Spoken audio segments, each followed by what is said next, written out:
కర్రలేదు ఇంకా కొంచెం వాటర్ వేసి కొట్టాలి కొంచెం. ఇది మనకి చేపల ఫ్రైకి మసాలా అండి. ఇది ఫ్రైకి ఇప్పుడు ముక్కలకి దట్టంగా ఎట్టించాలి. సూపర్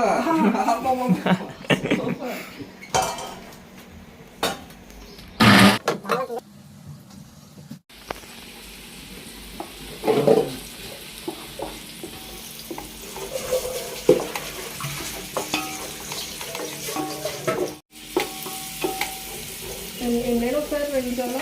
3-4 పెట్టే 4 పడుతుంది కదా అట్లా కొట్టుకోవాలి.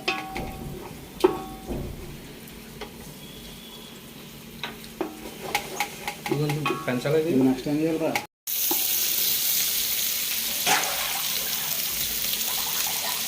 కొంచెం వేయాలి.